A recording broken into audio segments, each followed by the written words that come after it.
was wrong about Dandy's World. Well, not entirely. You see, I was watching the newest game theory video about Dandy's World, and they made the bold claim that Dyle wants to set the toons free, take them to the outside world that he's witnessed. Freedom is within reach. And frankly, I just don't agree with this. So let's sit down and unpack this video and see what you guys think. God lied to me. What appeared to me What? We're immediately starting out with these allegations. to be an apologetic toon trying to make amends for the mess he'd made was really a cover-up for the deep pain and suffering that he and his former creators were causing behind the scenes. Good.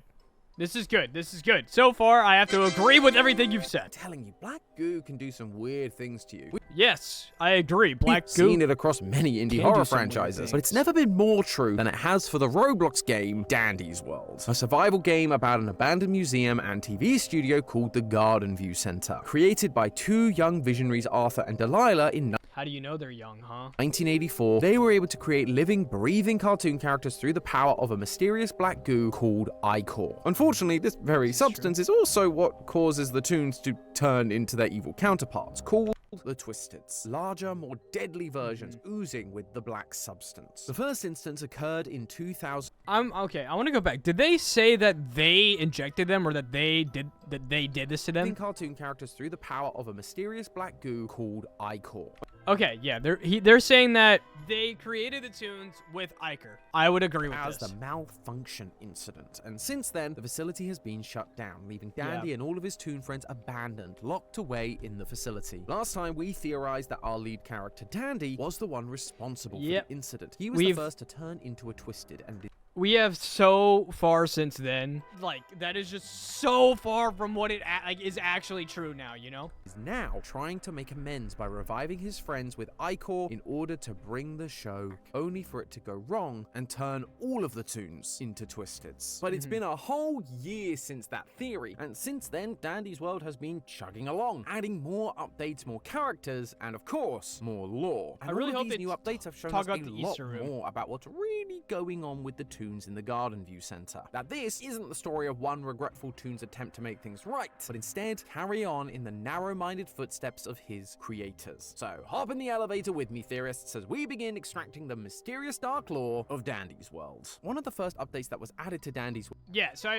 are they gonna talk about the computers? No way. was a video that is running on a CRT in the new warehouse floor. First off, who's got time to look at TV screens when trying to escape monsters? Me, that's who, because that's where the story is being told. The video is of Delilah talking to the main man himself, Dandy. She's asking about Dandy's breathing issues, and Dandy expresses his loneliness, to which Arthur reveals they brought to life his pet rock, Pebble, and that more friends are coming soon. But during that section, Arthur says Pebble is just like the show. Before this, our understanding was that the TV show began airing after the toons were made. The earliest date we had for the show was 1990, but this tape is recorded in August of 1987. You combine that with all the posters on the wall and the opening date for the Garden View Center of 1984, and suddenly it becomes clear that the Garden View Center wasn't a TV studio like we first theorized. Interesting. Okay, no, like they first theorized. Okay, that's what they thought. Okay. It was just a museum for the show, using the storyboards of episodes as memorabilia to display. Okay, yeah. Okay, I thought this was common.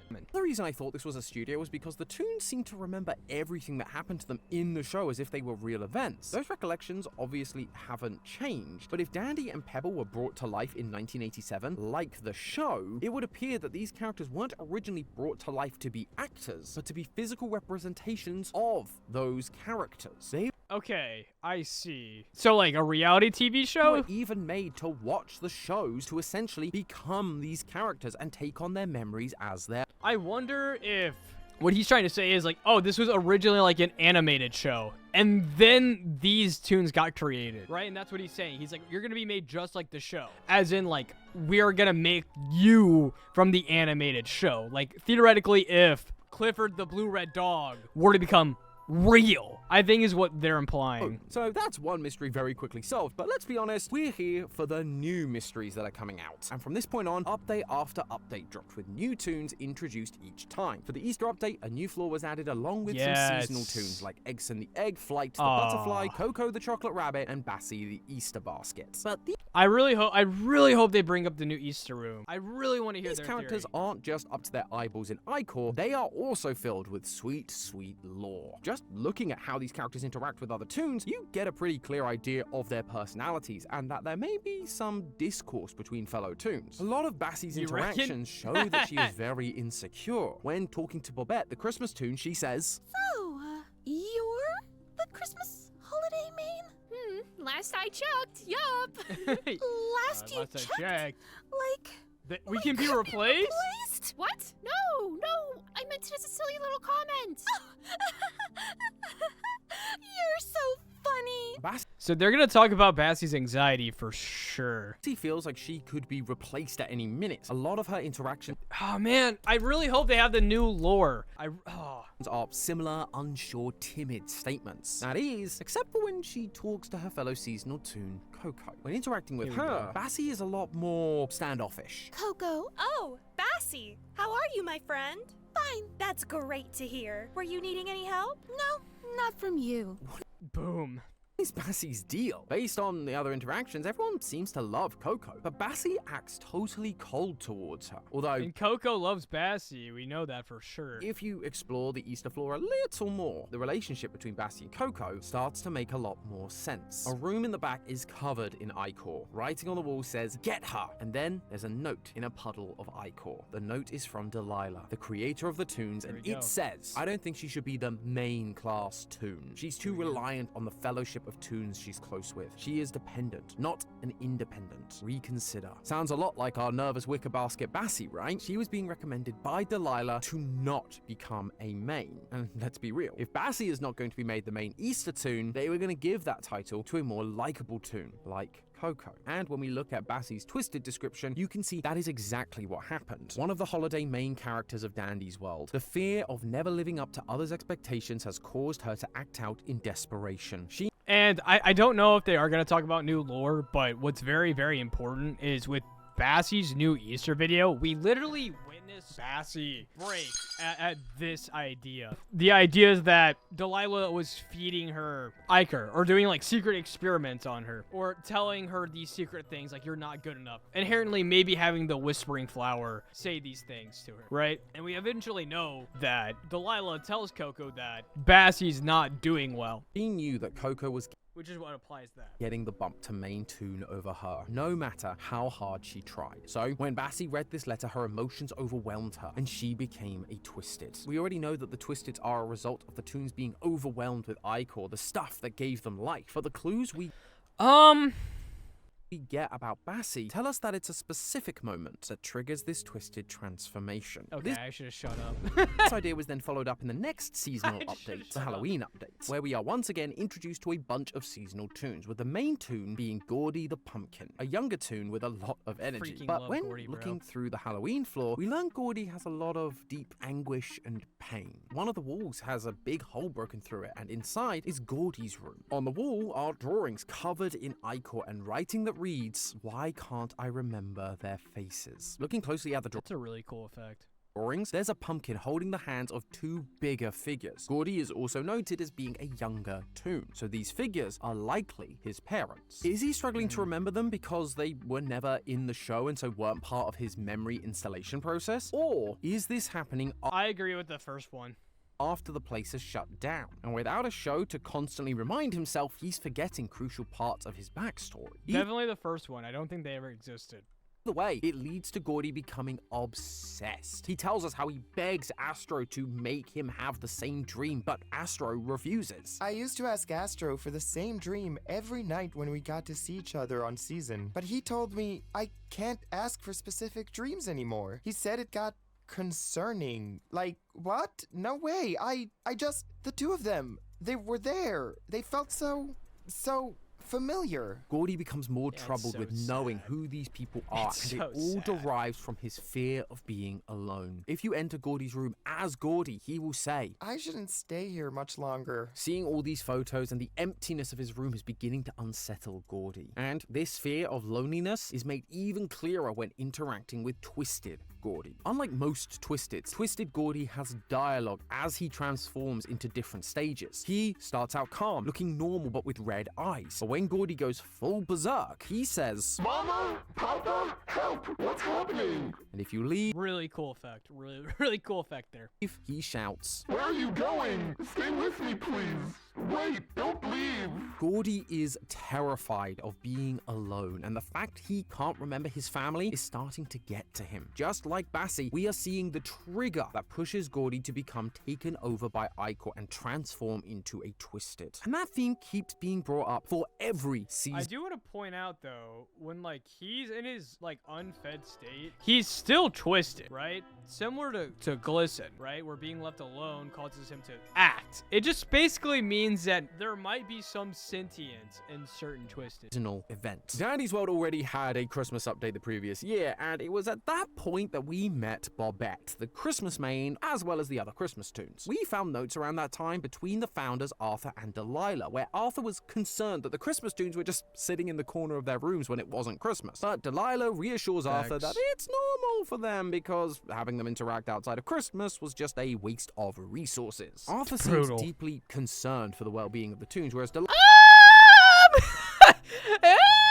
I hope I don't see Arthur defense here. I really hope I don't see Arthur defense Dyle here. is treating them like props that can just be stowed away when Christmas is over. But in the 2025 Christmas update, we get to dive a little deeper into our Christmas main Bobette, and we see that it's not just Delilah that's mistreating her. On the seasonal floor, there is a CRT playing more CCTV footage, and it's a conversation between Bobette and Arthur in 2001. You did so well with the last meet and greet session. Really festive. It makes me think, what if we can give out twice as many gifts this year? Imagine all the children's happy faces. Twice as many? But who's gonna make all those presents? Well, you, of course. Unless you don't think you can. No, I can most definitely make all of the presents. We then see Bobette sitting alone in a chair as hours pass, and then she gets up and gets on with her duties. This interaction sheds a brand new light onto Arthur. Until now, we've seen that Delilah is the calculated one who treats them like objects, but Arthur was kind of the visionary who deeply cared about the toons. Your joy is my joy, remember? But here, it's clear that Arthur doesn't care about Bobette at all. He decides she needs to make twice as many presents, and when she questions him, he challenges her and manipulates her. Knowing Bobette's primary function is to make presents and make kids happy, he knows she won't refuse. Arthur is...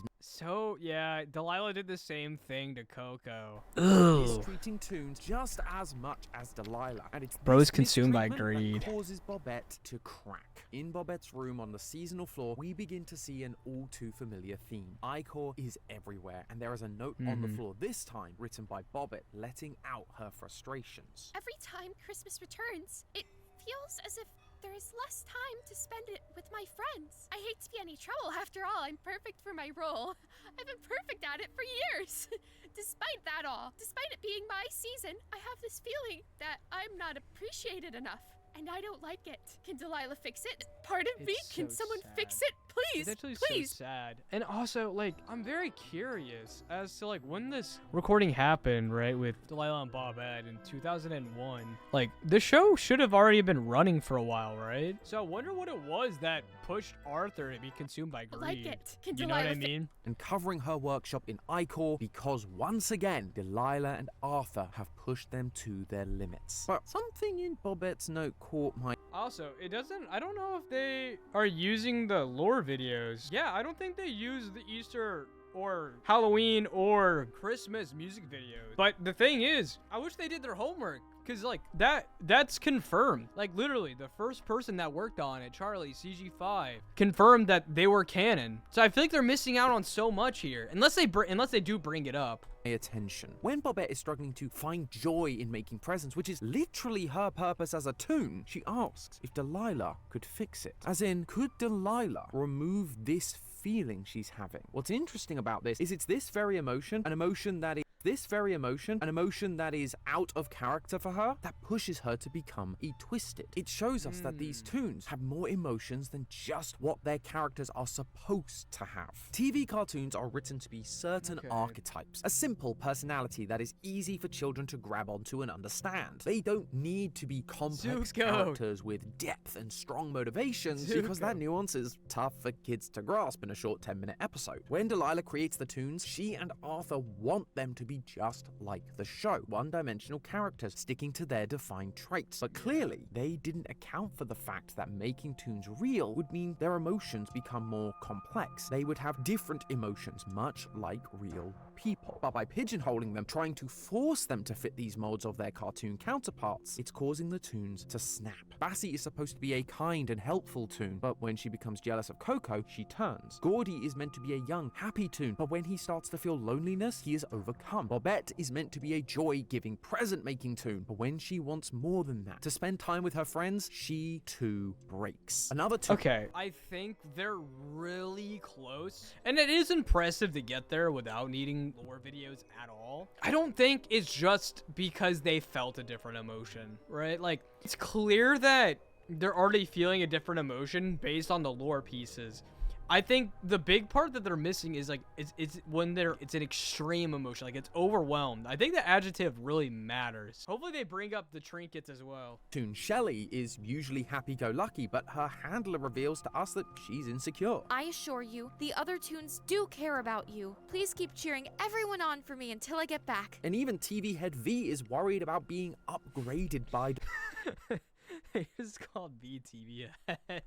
Delilah, worrying that she won't be her anymore, that she's more than just her programming. Very philosophical for a talking TV, but it's all to emphasize that these toons are more than just their cartoon versions. They are breaking away from their character traits, becoming more human. However, when Delilah and Arthur try to push them back down into their box, they can't take the pressure and explode. But there is one more new toon that exemplifies this more than anyone. Back in August, Dandy's World introduced to us a new toon named Dyle, a walking, talking pocket watch with a very important purpose in the Garden View Center. Dyle operates the trains coming in and out of Garden View and can be found at the shopfront opposite Dandy, pulling levers, controlling the trains, and selling you skins of other toons. The fact that he has a permanent shopfront means, much like Dandy, he must be important. And if you gossip to Dandy about Dyle, he will tell you. It's great having Dyle around. He helps me out with certain things. He's sort of like a little assistant. A helper of sorts. For sorts. Hey, have these eggs. I made Dyle bake them. Hey, have these cookies. I made Dyle bake them. Dyle works directly with Dandy, who is running the shops and, as we know, the I-Core operation. Looking at Dyle's rainbow clothing, it also shows his significance in the game. The only other rainbow-wearing people are Arthur, Delilah, and Dandy himself. But there's a lot more to Dyle than just what he wears. Means they're lethal. His role of running the trains, he treats his fellow toons very differently to everyone else. Honestly, I don't know if I'd consider anyone here even a friend. I consider everyone more of a co-worker, associate. I don't have the luxury of friends. Anytime you hear the based, also, British Dyle, canon. The toons interact with one another. They call each other friends, but Dyle is much more calculated, analytical. He sees them all as co-workers. They work at the Garden View Center together. Dyle is clearly different from the rest of the toons, and when exploring his floor, we find out why. First of all, unlike all the other toon-specific rooms, Dyle's floor is pretty bare. Usually, toon rooms have things that show off their personality. Shelly has dinosaur stuff. V has game show sets. Sprout has a kitchen. But Dyle's room looks like an empty warehouse. There's nothing personal in there. The only thing is the posters, and they're all covered in I-Core. And when he's next to the train station, or next to the train, into Dyle's secret room, the pieces start to fall together. On the board is a radio transcript between Dyle. I don't know. I was gonna make the argument like, oh, it makes sense, right? Like, Dyle's a vanilla character, but he's really not, man. Dyle's my favorite. Dyle's deep. So, yeah, that's a good point. I guess it is pretty barren compared to the other main floors, but I guess the argument is it's lethal versus main, right? Dyle, Delilah, and Arthur. I hate to interrupt this radio channel for childish questions, but I must ask something. Go ahead. I've got time in between meetings. When will I take part in the show? Join the others? Hello? Have I lost connection? Have I... There's no plans of that actually happening, Dyle. Why don't you, me, and Delilah sit down tonight, chat on it some? Now, notice the code next to Dyle's name on his room, OA001. We've seen code like this elsewhere in Garden View. Pictures found on some floors show the toons together. And that transition was like elite. Holy crap. The code L001 and M002 next to them. These codes are based on their roles in the TV show. L001 is Dandy. He is the lead. And M means main. We also see rooms that say SC002, 3, 4, and so on. These are side characters like Shrimpo, Poppy, and Boxton. These assigned names represent their role in Dandy's world, but Dyle has a very different one. OA. Given he's the train operator and assists Dandy, this could mean operating assistant, which explains a lot about his character. The reason Dyle's floor has nothing matching his TV personality is because he doesn't have one. Dyle wasn't created based on a toon from the show. Dyle was created with the sole purpose of operating the train system and assisting Delilah and Arthur. That's why he calls the toons co-workers rather than friends, and why there are no posters or cardboard cutouts of him around the center. Oh my gosh, like he was literally made to work. I don't know. Dang, bro. I don't think I ever thought about that. I don't think I ever said that.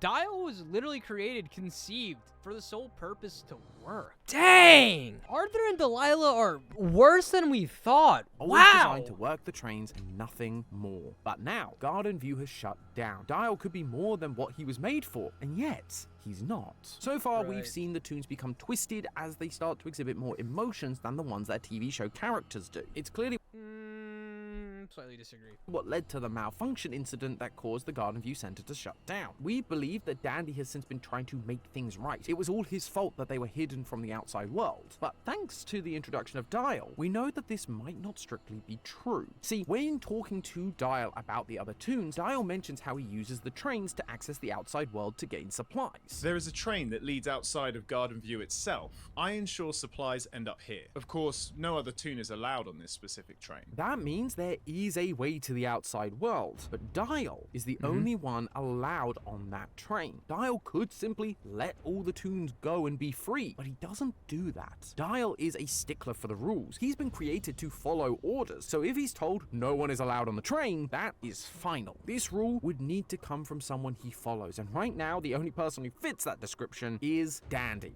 And I think this is where I have my main issue, because like nothing was stopping the founders, and actually it makes more sense that the founders told Dyle that no toons were allowed to go on this train, right? I mean, there's this piece of evidence right here, right, where it talks about the Garden View Railway opening and how the trains must be magic.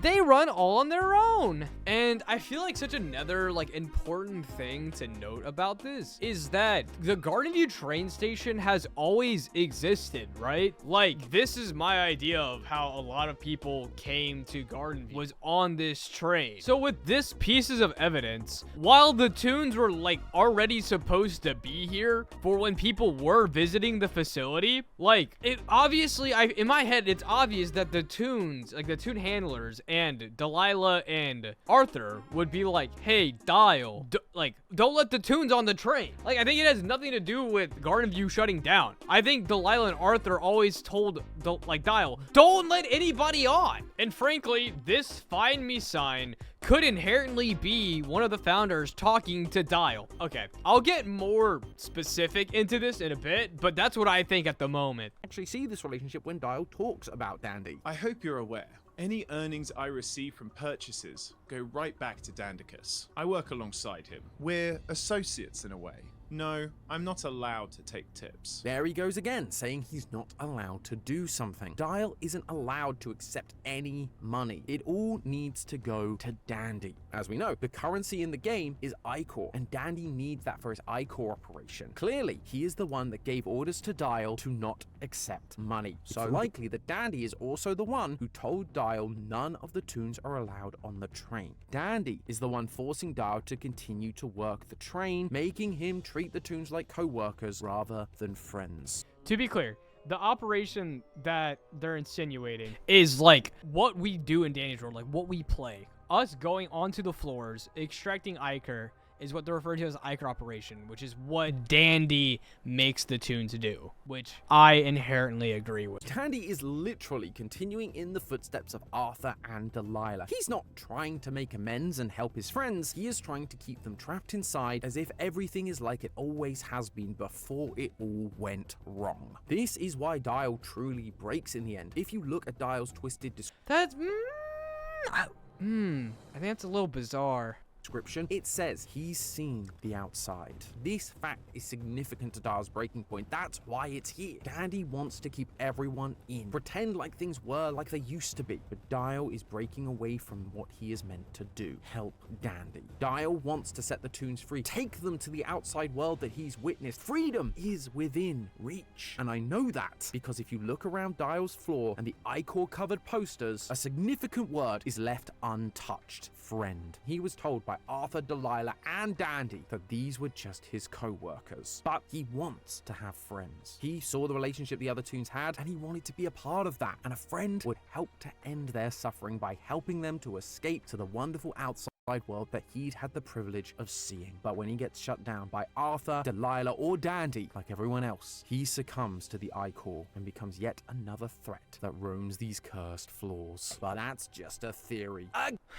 Okay, do I think Dyle wanted to break the toons free from Garden View? I guess this is kind of where we ultimately disagree, or where I think they might be wrong. Significant to Dyle's breaking point. That's why it's here. Dandy wants to keep everyone in, pretend like things were like they used to be, but Dyle is breaking away from what he is meant to do, help Dandy.